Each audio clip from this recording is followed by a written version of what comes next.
My journey started 20 years ago in 1995 when I left the American White Power skinhead movement that I'd helped build.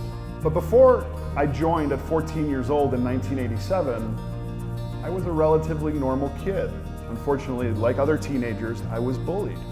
I became a skinhead because I felt disconnected from society, and I wanted to belong so desperately to something, and I wanted to do something that mattered.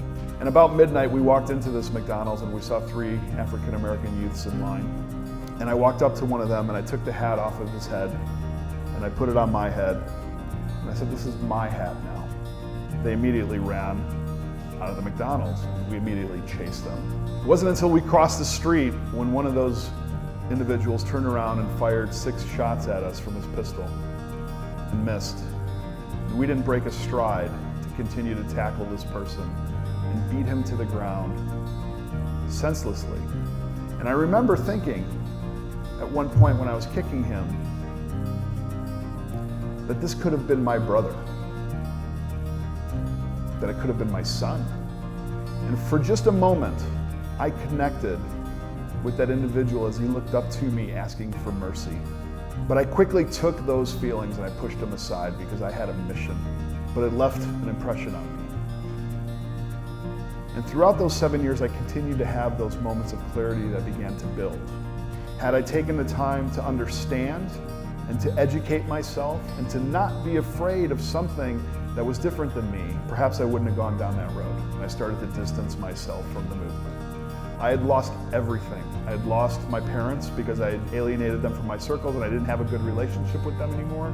I'd lost my wife and children because my transformation out of the movement didn't happen fast enough. And not only did I have to start from ground zero to regain all that back, I had to climb out of the hole that I had built for myself because I was a racist and everybody knew it.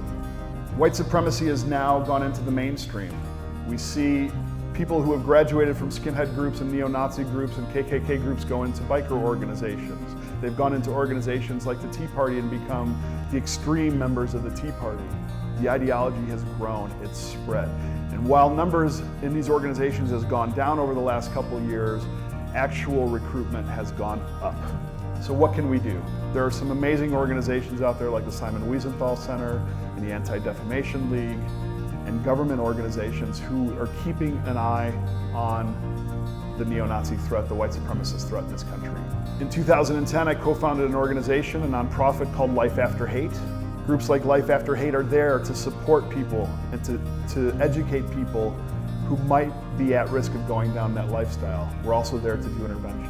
In your children, in young people, if you see drastic changes in personality, if you start to see withdrawal happen, if you start to see collecting of guns or paraphernalia and the typical warning signs and the language changes, those are all indicators that something is not right.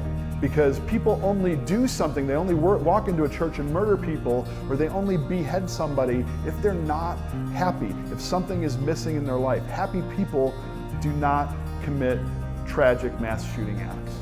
In most of these cases, when we have a lone wolf or an active shooter situation, they've told the people around them, they've told the bystanders in their life that they're going to do this. But because we're sometimes too afraid to throw our children under the bus or to turn them in or to be the friend that rats out the friend, we don't do that. We need to start taking these threats seriously. And I urge you to just take that one step. If you find somebody who's ignorant or if you feel ignorant on a subject yourself, educate yourself. Take that extra step because change is possible. 20 years ago, I didn't believe that. But here I am to tell you about it.